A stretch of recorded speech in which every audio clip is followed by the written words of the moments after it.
Hello everyone and welcome to Nintendo Lounge. I'm your host Scott. Joining me is Jimmy. Hello. And 2018 has come to an end, so it's time to do what we always do, and that is to look back at 2018 for Nintendo. I say every year, we only did it last year. Yeah, I know. I was like, this is like a tradition for ours. 1 year in the making. We've done it annually for a whole year. It's great. But we're going to keep it going. Every year we're going to talk about Nintendo. But yeah, how was your 2018, Scott? My 2018, it was alright. Did some stuff, didn't do some stuff. You know, just one of those years. Just living Jimmy, your life? That's fine. Just living my life. How was your 2018? Mine was pretty eventful and pretty scary and pretty different for me just because of the changes that went on in my life. But in terms of Nintendo stuff, it was alright, and that's what we're going to talk about today. So let's, I guess, get started, I guess. Let's just jump right into it, into January.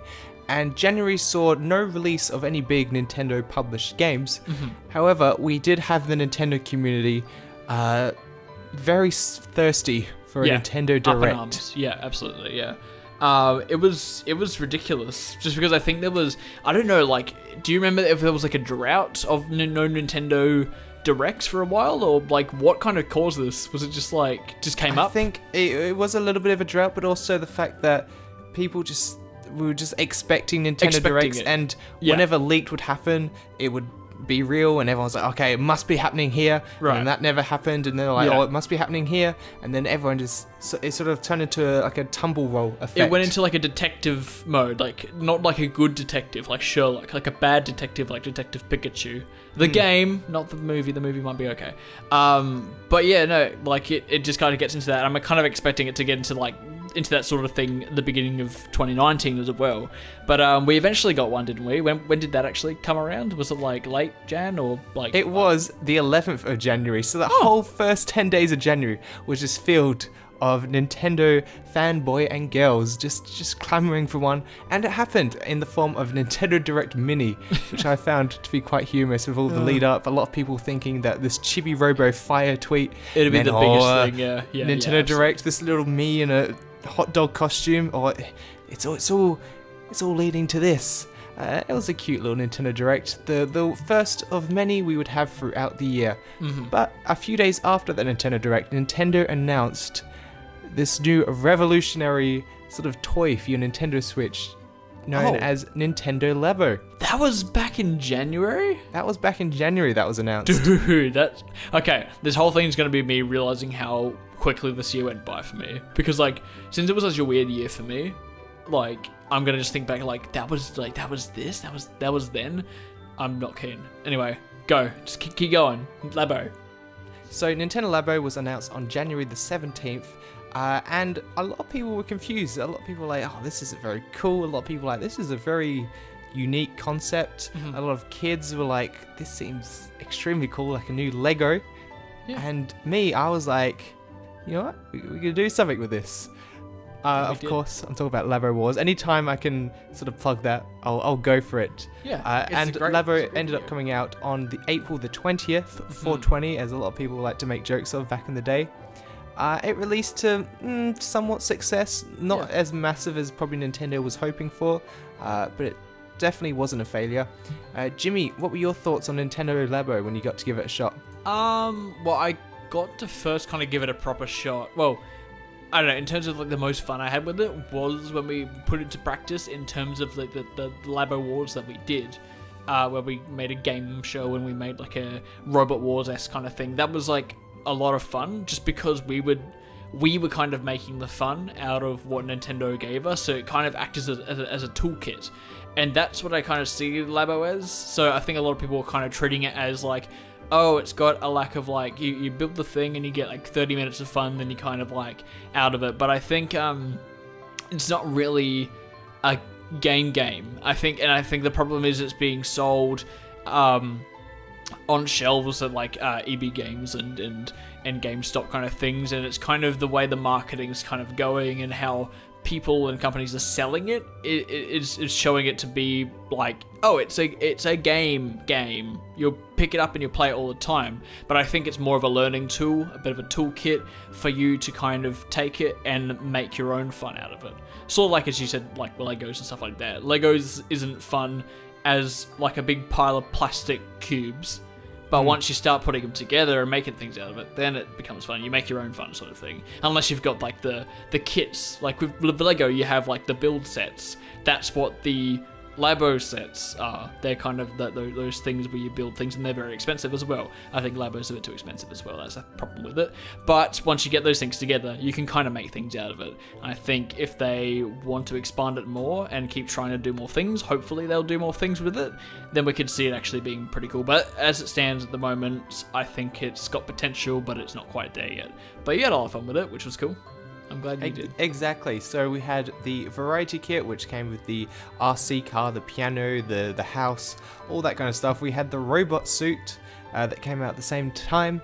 And then more recently, we had the vehicle kit that came out. And I picked it up at my local Target for about $50 the other day. So not a bad price for that one. Whereas in comparison, it's usually about $100. Yeah. Which is far too much money there.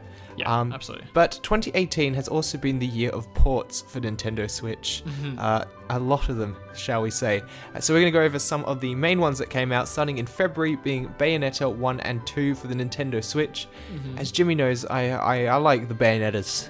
Yeah, a little bit, you do. Just a little bit. So Bayonetta 2 released physically on the Switch with a digital download copy for Bayonetta 1. A bit of a shame for collectors like me who like physical items. In Japan, they released a collector's edition which had a physical Bayonetta 1 and 2 for the Switch. Unfortunately, I never got on that, and now goes up on eBay for about $400. Oh, brilliant. And I'm like, yeah, it's probably not worth it. Yeah, nah. That's just how things go, though. Like, you get things and they're very limited, and then they just sell for a lot, and then you're like, well, crap. Anyway, it's alright. Exactly. So Bayonetta 2 only released on the Wii U. Bayonetta 1 was out on everything basically. Xbox 360, PS3, Wii U, PC. So 2 was the Wii U exclusive, brought over to the Switch. I think that was a good game to bring over. Unlike New Super Mario Bros. U, which is coming out next year. Yeah, we'll talk about that when it happens. Super Mario Bros. U, it's Super Mario Bros. U Deluxe. What is it? It's just got a stupid title, honestly. It's got a stupid title. Back to Bayonetta. It was a good port. Jimmy, you gave Bayonetta 2 a little bit of a shot. What were your thoughts? I don't think I gave it enough of a go. That's my problem. I think I gave it a go, and I was like, yeah, cool. But I think since I was in the mode of just like, oh, I'm only gonna play this for like 20 minutes. I think if I actually, and I've said this before, and I feel bad for always having to say it. If I actually gave it a go and went fully into it, I'd probably enjoy it, but I haven't done that yet. So, I don't know. But with what I did, it looks pretty cool, and I can tell why it's good. It's very different in terms of like hack and slash, sort of like. Is that the right term to call it? Hack and slash? I don't know. The God of War and Devil May Cry kind of style. It's got a sort of a uniqueness to it, which is cool. So, I don't know. It's very bombastic and in your face. So I kind of like it for that. But exactly. It just kind of jumped at me. Because which one did I play again? I played 2. You played Bayonetta 2, yep. I feel like the first 40 minutes or so you did. Yeah, and that was full on. Like, he just drops you in, and it's just like exposition. You're fighting things in a realm, and then you're in a city, and then things happen, and then you explode. And then you turn all naked. Yeah, that was my favorite part. No, nah, it's not.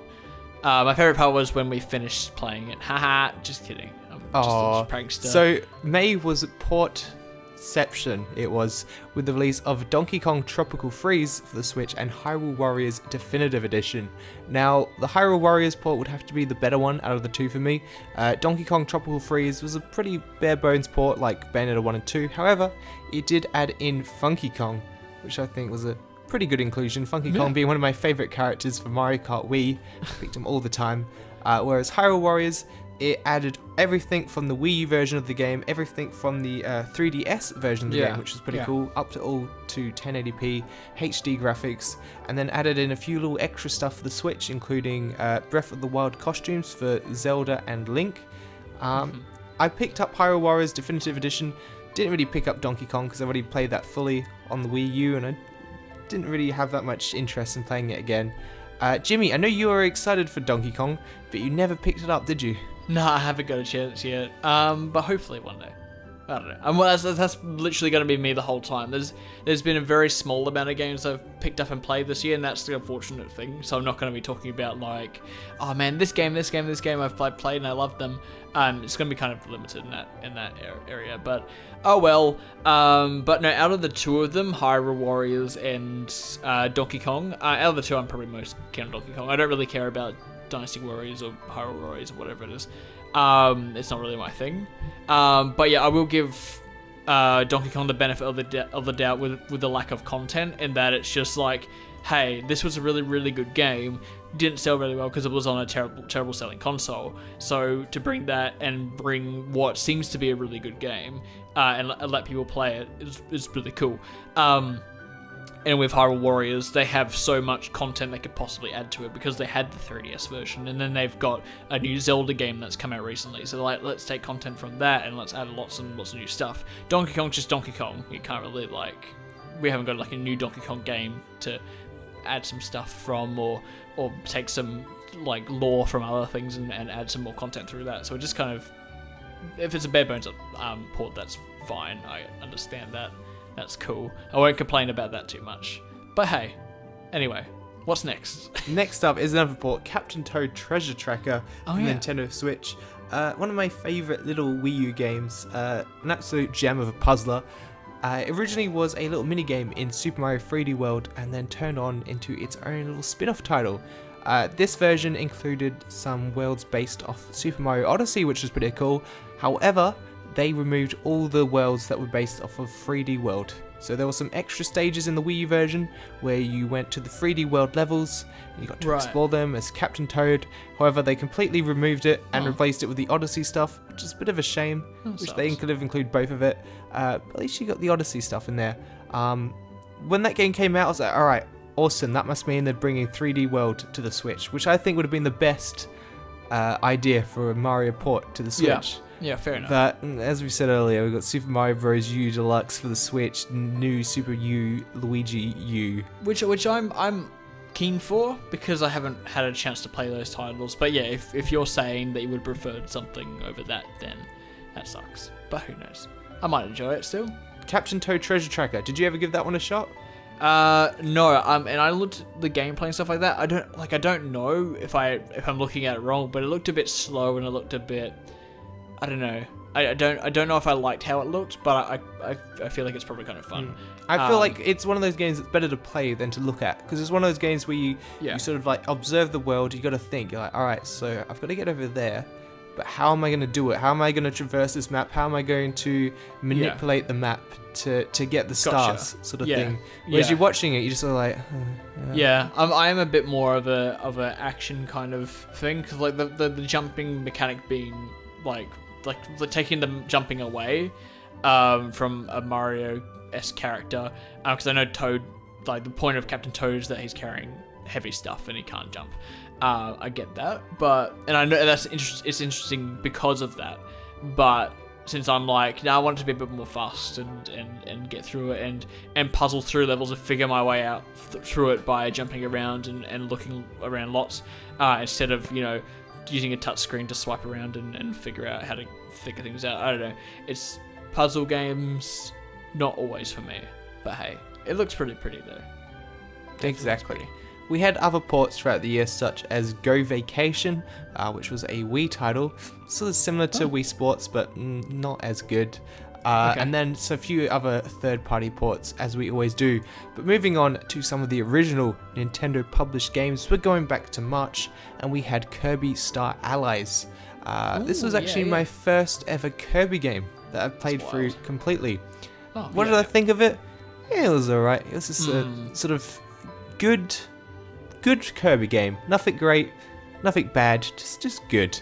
So when it released, I played it basically in the first week that it came out, finished the game, and I was like, alright, that's me done with it. It was sort of fun while it lasted, but throughout the months, Nintendo had been adding extra content to it, which was pretty cool, adding in new characters with all different abilities, and in the final update added in extra challenges, a few more levels, which was pretty cool. So I can go back to this game, give it more of a shot, more increased difficulty levels, which is pretty cool because Kirby's always very easy. So I feel like playing it again, it will probably be a completely new experience, and I'll probably get more enjoyment out of it. Jimmy, I knew this is another one you were kind of excited for, but you never gave a proper shot. I think I'm going to wait till next year because I'm going to be living with my partner. And that's kind of like what I think Kirby is best for, to play it like with someone. So I can't remember if I heard it wrong, but is this game kind of limited in terms of its 2-player, or am I like misremembering, or do you not know? I think you're misremembering there. The only sort of problem I had with this game was it running at 30 FPS. That's right. That was the issue. I remember there was some issue that kind of bugged me about it. I played the demo, and I remember like Kirby games always being nice and smooth and buttery and stuff like that, and it just feels good to play. That's what I remembered about them. And I played the demo, I was like, this just feels sluggish and slow, and I was like, this is not what I like, Kirby for. So I don't know. I will play it though next year, and definitely Yoshi when that comes out as well, because I'll be with my partner, and if I'm not playing games on my own, I want to play games with her, and those are the games that I think like we'd love to play together, because it's just like bickering and yelling and trying to complete things, because she's into completing like Kirby and Yoshi games, so which is fun. So that's where I'll leave it for. But I'm excited to actually finally give it a go. And especially with the additional stuff that's now in it. So it's not exactly as lacking in content as it was when it first released. It's now got a bit more beef to it, which is cool. So there you go. Cool. Very cool. So Jimmy, do you know what happened in June of 2018? Something epic. Indeed, something very epic did happen. So Nintendo had their E3 Direct where they announced a bunch of games coming out in 2019. We'll talk more about that in our 2019 predictions video. But they shadow dropped a game, and I gotta say, yeah, that was hot. That's hot. Fortnite is now on Nintendo Switch. Yo, if I controlled Nintendo, I would definitely want Fortnite and an epic E3. Man, E3 was fun, wasn't it? It was fun. So me and Jimmy were around one of his friend's house. We were watching through Sony, Microsoft, Ubisoft's, Bethesda's presentations. Yeah. And then we were like, we gotta head out now. We gotta go watch We're popping off. Yeah, bye. We gotta go watch some Nintendo E3 without you losers. Thank you very much. We head off while the Direct is happening. So we wait for it to finish up. We download it on Jimmy's computer, so we got no problems with it, no buffering or anything like that. It's probably about 1:30 in the morning. We're outside, so we're not waking anyone up. Middle of winter, so it's like probably 0 degrees outside. And not that cold though, right? While it was cold, yeah, it was hot. It was hot. One of the biggest announcements was, of course, Fortnite shadow dropping. As soon as the E3 finished, you're damn right, we downloaded Fortnite straight away onto our Switches. There was another game which they showed off quite a lot of. We'll talk more about that a bit later on. But Jimmy, your thoughts on Fortnite? I was playing it like just before we were recording this, which is great. And that was the first time I played it in a while. You just got to add that in. You're not a Fortnite regular. Yeah, no, I'm not a regular. Okay, I'm not that epic of a gamer, but what I can be, I might dabble in some Fortnite. I might get into a little bit there. I played it the other day as well. I was a bit sick, and I was like, man, I don't know what I want to play. I don't want to play anything I have to think about. And then I was like, Fortnite. And I played Fortnite, and it was like airplanes and stuff like that. And I was like, dude, this is so cool. And I actually had a fun time. So as much as Fortnite gets hate and gets memed and people do the Fortnite dances and you're like, that's terrible, don't do that. Oh, not in my face. You then soon realize, hey, the game's harmless and it's fun. It's just a fun little game. And I'm glad that it's on Switch, so like we can finally as gamers we can finally unite as gamers. Sony came along to the party. It was first Xbox and Switch. They were partying together, and Sony was like, man, I'm too cool for this. Oh, I'm too cool for this.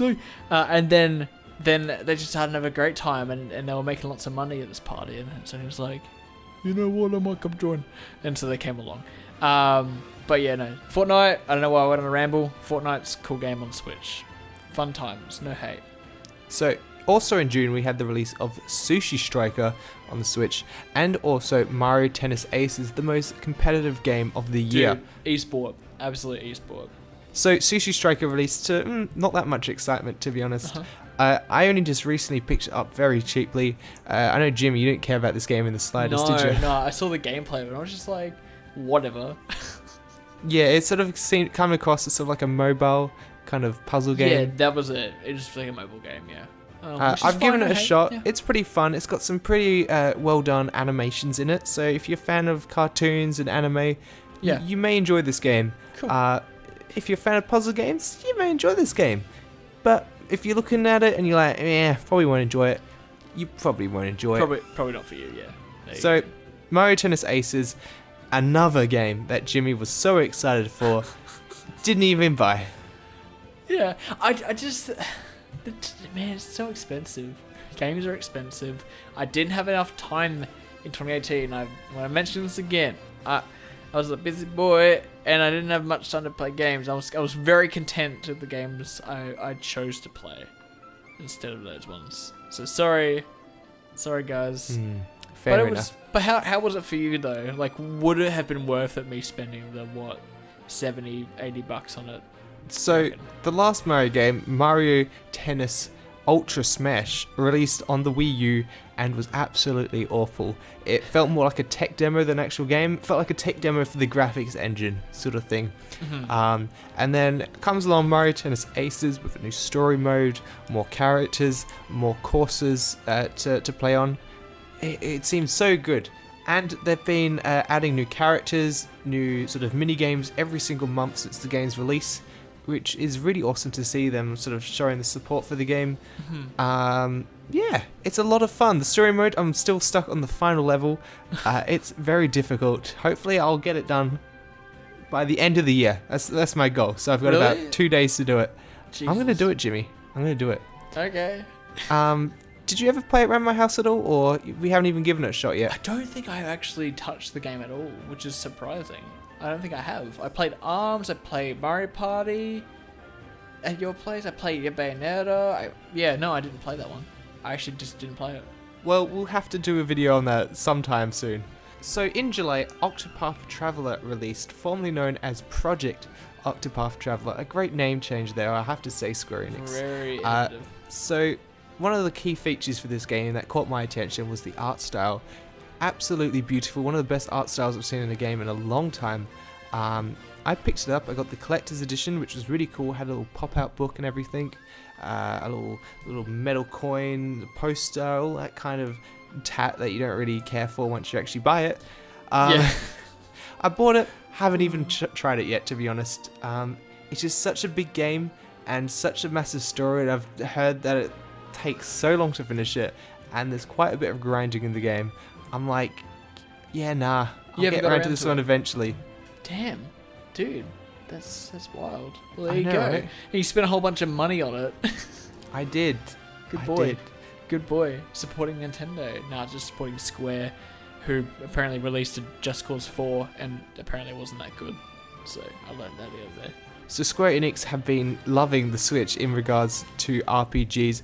This is the third one we've had now. We've had I Am Setsuna, we've had Lost Sphere, we've had Octopath Traveler, and in 2019 we're getting all these Final Fantasies. Too many to name. Hopefully we might see stuff like Just Cause in the future. Well, probably not. Stuff like Tomb Raider, all those other kind of series, or maybe just stick to JRPGs. Who knows? I'm looking forward. That's where the market is. Exactly. In September, we had another JRPG being Xenoblade 2 Torna, The Golden Country, which was a prequel to Xenoblade 2. It was originally just going to be a little DLC story pack for the game. Sort of became its own thing, probably became much bigger than what they were initially intending to, and they decided to release it as its own standalone package as well, which is pretty cool. I've only played the first hour and a half of this so far, but I've got to say the characters are really enjoyable. probably a bit better than the characters in the original game, to be honest. It's a bit less anime, a bit less sort of obstructive in your face. It's much more like low-key, much more moody, and sort of in tone to what it's trying to go for. Okay, so like more like what Xenoblade was before. Yeah, exactly. Yeah, okay. And also the gameplay has been switched up a little bit. It's a bit more fun, a bit more engaging compared to the start of Xenoblade 2, where you're just basically pressing one button every 10 seconds or so. You remember that, won't you? Yeah, I hated that. So that sounds good. Cool. I mean, I give it a go maybe. I don't know. Since I have not like invested in the series, I say I give it a go, but I probably never will. Probably not. In October, we had the release of Starlink, which was a Ubisoft title, which was a Toys to Life game in 2018. Toys to Life have been on the decline since the release of Skylanders. That shot it up to fame.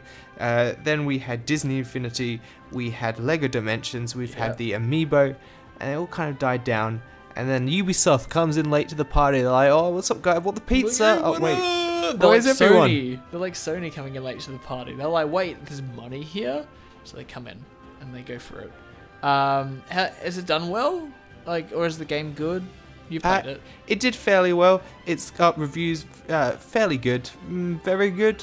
I'd say they're good. Good reviews. Sort of Toys to Life, sort of similar to No Man's Sky, where you explore a universe. You can go to different planets. You can sort of analyze all the different animals and plants of the world. I played No Man's Sky a little bit when it originally came out. I enjoyed it for a while, and then I got very bored of it, like many other people did. Starlink, however, I'm loving this game even more. It's got a great story mode. One of the characters in it, though, I'm not a fan of. He reminds me of Logan Paul, and I'm like, not a fan there. But it's also got Star Fox in it as well, which is really cool. For the Nintendo Switch version, you can play as Fox McCloud. And there's their own sort of little Star Fox story mode in it, where they're trying to look for Wolf. And yeah, this is the second time Ubisoft have sort of taken hold of a Nintendo IP and got to do something with it. Originally Mario and Rabbids, now Starlink. What are we going to get next? We get a Zelda Ubisoft game? This could be like a yearly thing though. Like you might see them actually like just working together lots and like taking their intellectual property and be like, can we like use this character, thanks, just to promote it a little bit. Like they seem like good friends, so like look at me, companies of best friends. Like, well, that makes no sense. Yeah, I mean, we could in the predictions video we could like talk about like a Ubisoft thing, like though like Starlink kind of came out of nowhere. It was kind of like its own thing. It wasn't like Rabbids, like a pre-established thing. So it'd be a bit hard to predict something like that. But like maybe it'd be good to predict what Nintendo franchise Ubisoft might work with to make their next game. So there you go. Might be a thing. So in October we also had another game that Jimmy was very much looking forward to, probably the most, apart from what this year ended off with, being Super Mario Party. A return to form for the Mario Party series. Jimmy was so excited for this game. And I didn't pick it up again. And he didn't even pick it up. No. I mean, this was probably the one I was the closest to picking up.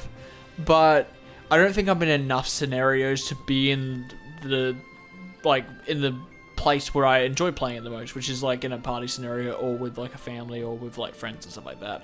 I've like, for context, I've been living in a bit of a different place for the past year, so it's not been the kind of position where I can just kind of like play a video game like with people all the time or anything like that, or you know, spend long hours, you know, delving into like intense stories and stuff like that. So that's why next year might be for that, and that's why next year might be something for Super Mario Party, because I played it with you, had a lot of fun with it.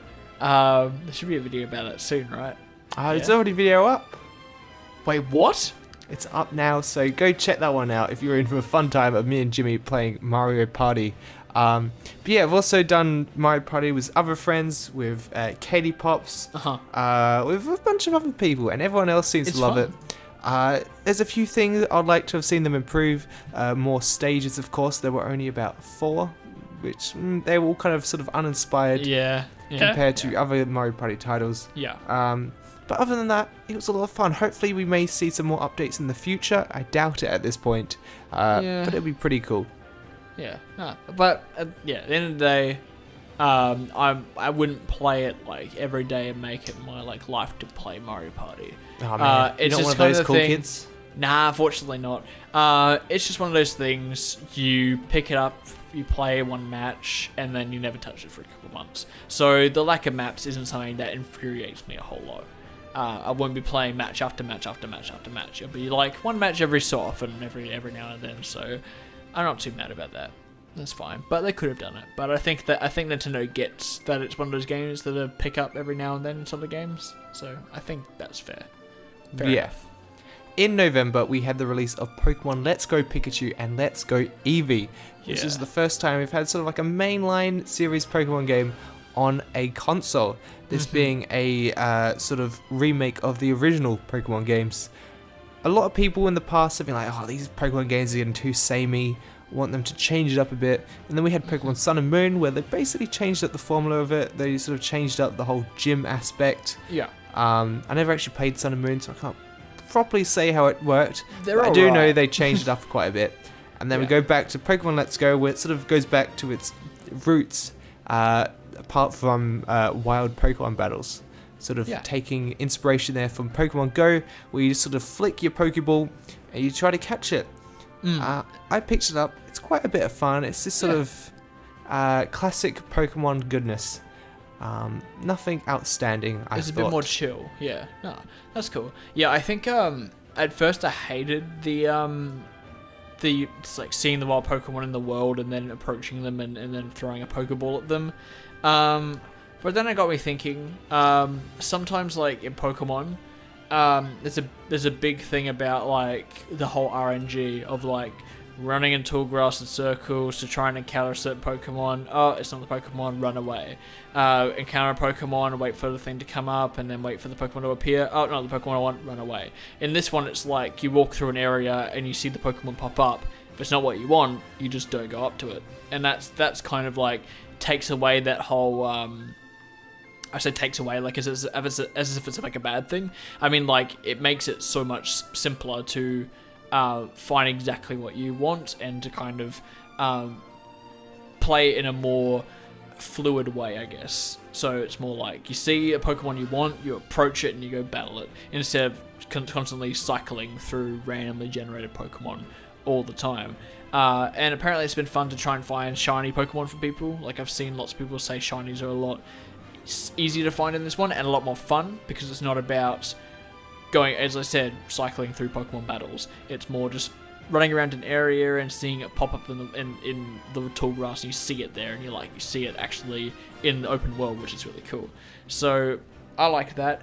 If that's implemented into the next game and then we have the more intense Pokemon wild battles where you actually battle them properly, I think that sounds like a really good game. So I'd be keen. Exactly. So this year's lineup of games has been fairly decent, but there's been Sorry. one game that was announced in March that has taken all the hype from those games, just sort of thrown out the window, being like, mate, you're alright, but you're not Super Smash Bros. Ultimate. Yeah, dude. Announced at the end of the March Nintendo Direct, starting off with a sort of a recreation of the original Splatoon reveal trailer. Yeah. And then, of course, we all know that Inkling was shook with the Fireball Smash logo embedded into her eye. As soon as this trailer started, I was like, wait, this is the Splatoon trailer, but it's sort of high quality CGI, and it's recreating the original. This is Smash. Yeah, This is Smash. I pretty much knew straight away, and I had the intention, and I got dislikes for it, man. When I was watching, I did a reaction of the whole thing, and I literally, before then, we were having predictions for it, and I was very adamant, like saying like there won't be a Smash thing in this one. It doesn't seem like the time for Smash. It doesn't feel right, and I even still agree with that. I think it was a bit of a weird, just sudden. Oh, Smash is coming out. And I was like, oh. So my whole shtick in that was like to play it out as if like I was upset that it was out. And I look like upset at the camera like, oh, great. I don't really react. And like, though deep down inside I was actually like, Heck yeah. I was actually excited. Like, the moment I saw the Splatoon thing, I was immediately, I got into character and you could see it. Because I knew, I was like, oh, that's going to be Smash, isn't it? Great. So, there you go. I was upset that I was wrong, but I win because it's a cool game and I got a cool game out of it. Fun times. Exactly. So during E3, we had a big section of that direct focused to Smash Bros. We had the announcement of all the characters that would be coming out, and we were like, oh, what characters will be there? Everyone was there. Yeah, absolutely. Including and that's Snake. Yeah. Well, imagine if they were like, everyone is here except Snake. That would have been good. Yeah, no, that would have been terrible actually. Actually, no, Snake's not a good character. Let's be honest. In terms of the playability, I don't like him. He's alright though. But no, the game though, Scott. I mean, I know we had more anticipation for it. I know there was more updates about it as time went on. You just want to get to the game, don't you? I mean, yeah, but like, okay, I guess we could talk about our initial thoughts on things as well. Like, I remember you always want to bring this one up, don't you? Yeah. So when the game first announced in March, I was like, alright, this is a port of the Wii U version. This is Super Smash Bros. For Switch. This is going to bring all the stuff from the Wii U game, the 3DS game, put it into one package, and I'll be happy dandy. And Jimmy's like, oh, bloody, no, it's not, mate. What are you talking about? This is a brand new game. And I'm like, yeah, no. It's way too soon from when Wii U came out to this game for it to be a brand new game. There's no way it could be a new game. It's still for like 4 years, man. It was like that's how it was. And I think my big thing I remember especially that trailer, the Splatoon trailer with the big fireball. I was like, there's no way they're going to just drop that and just have Super Smash Brothers. That's it. That's all they call it. And like, because the backlash, imagine they do that, it looks like this new thing, they don't explicitly say what it is, and then come E3, imagine they're like, yep, so it's just a port. Like, that's so disappointing. You lose so much, like, a level of anticipation. So I was immediately like, if it was going to be just a port, they would have, the first initial trailer would have explicitly, like, established that it was going to be a port. And then Scott was like, alright, that makes sense. And he was convinced that from that day forth. And, I mean, we still had speculation. We still thought, maybe it could be. Maybe Nintendo were just done with their marketing, who knows. But I was pretty much like, yeah, no, it's not going to be. And then E3 comes along, and yeah, there you go. Every character's in it. People still held on to the, like, well, it's still a port, but they're adding characters. And I'm like, well, at that point, like, every FIFA game is a port, every other thing's a port. And no, it's a different game. It's an entirely different game. Like night and day between them. Like, you can see graphic similarities, but I've seen the graphics comparison videos as well, which, like, they're very different in terms of that. So, should we talk about our thoughts on the game? So the game came out. It's got so many characters, so many stages, an amazing single-player game. Jimmy's not a massive fan of World of Light, but I absolutely love it. Okay. Great classic mode, sort of revamped.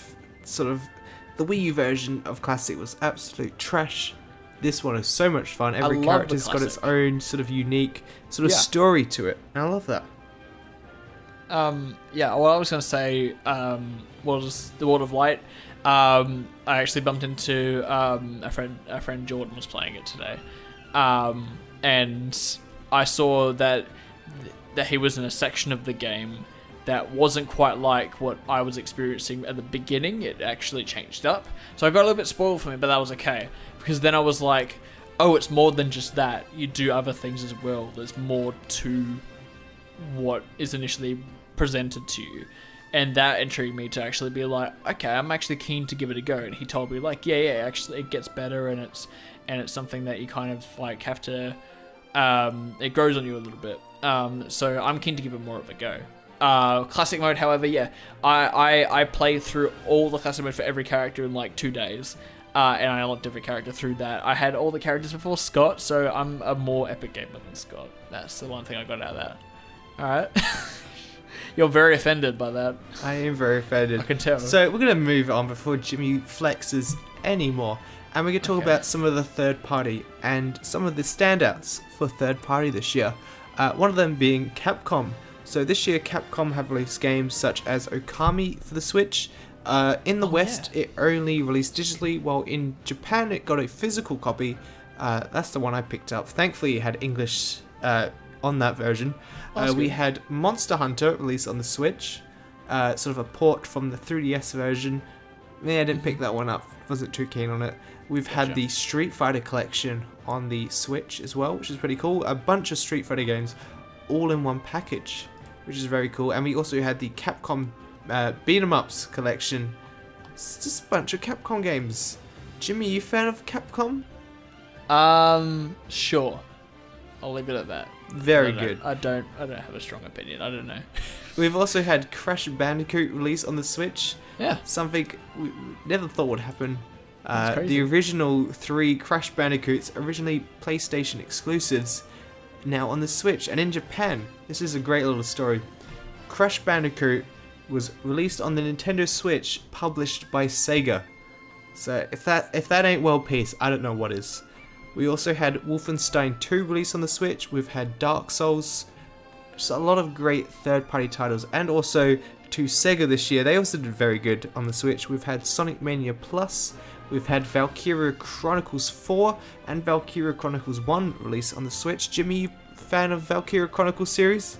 I've played it once. Scott's got a gag where he always asks me if I played it before. And I always say, yeah, I've played it. And it makes me sad every time. Because I feel like he's forgotten. But I said that one time. That I played it once.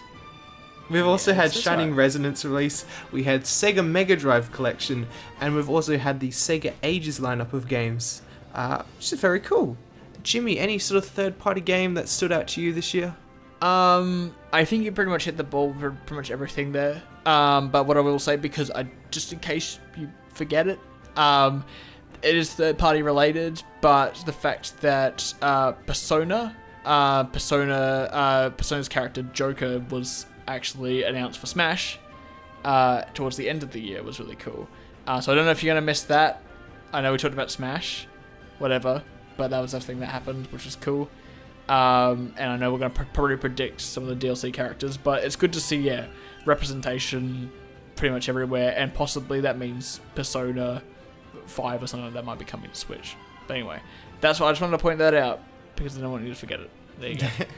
We've also had a great year on the Switch for indies this year. Such games such as Dead Cells, some amazing reviews for Dead Cells out there. We've had Hyper Light Drifter, one of Jimmy's favourite games of all time. We've bought it so many times.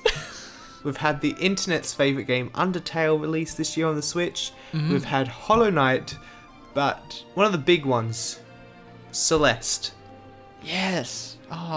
Cute game.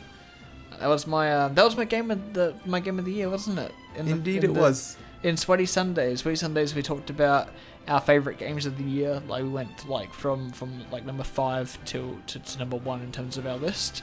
Put Celeste at the top. So there you go. Check that out if you guys want to listen to us talk about Celeste.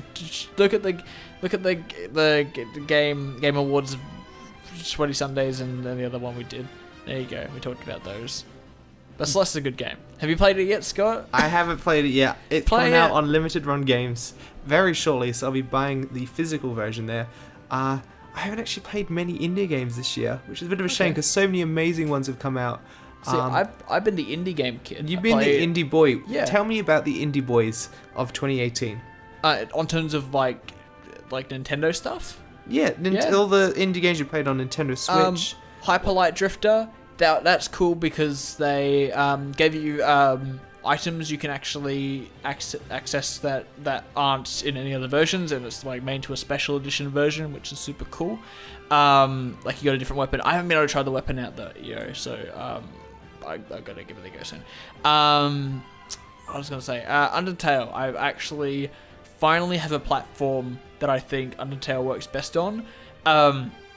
Because Undertale for me, I couldn't just sit on a laptop and play it on like a PC and stuff like that. It's not really that kind of game because it's just like very like meta jokes and stuff like that. You are playing like a little bit strategically with how you talk to like the characters you face up against and stuff like that. But it's very much like you play it in your lap on a like an iPad sort of game that I feel like that's the best medium it works on. But I don't want to have an iPad or a tablet because I'm not a suburban mum. So I'm glad I get to finally play it on my Switch. Or a child. Suburban mums and childs have their iPads out on trains. You see that all the time? Not a fan. Man, I just hate kids. And yeah, no, having a Switch and playing Undertale is really cool. I just get to play it in bed instead of sitting on a laptop screen and burning my eyes out. I can burn my eyes out in bed on a Switch instead. No, I had the brightness down.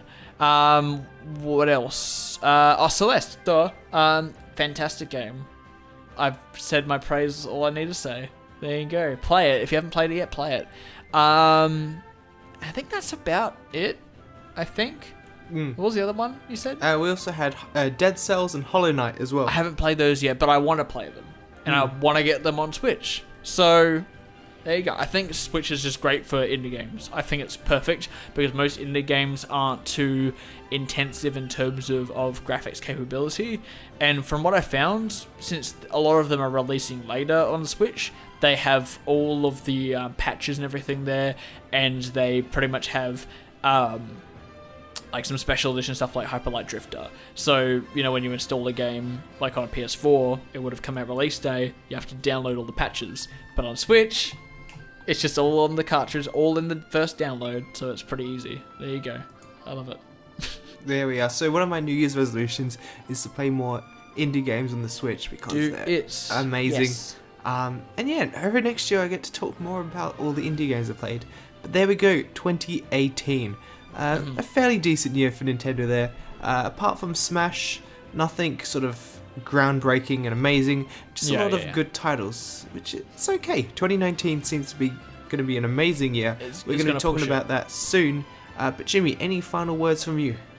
2018, though I didn't get to play a lot of Nintendo's big games, sorry. Had a lot of fun picking up some indie games and playing them to kind of distress me. De-stress, like unstress, take the stress away. And I had my Switch there, played some nice indie games that came out this year, and also got to get the load off after I finished everything. Finally, December, play some Smash, and that was all worth it. It led up to something fun, so I'm happy with it. I'm excited for 2019. I can't wait to predict and talk about what's going to be in it and be wrong on pretty much everything. Exactly. Great. But until then, make sure you all have a lovely day. I was about to say stay sweaty, but then I realised this isn't Sweaty Sundays. Check out Sweaty Sundays, by the way.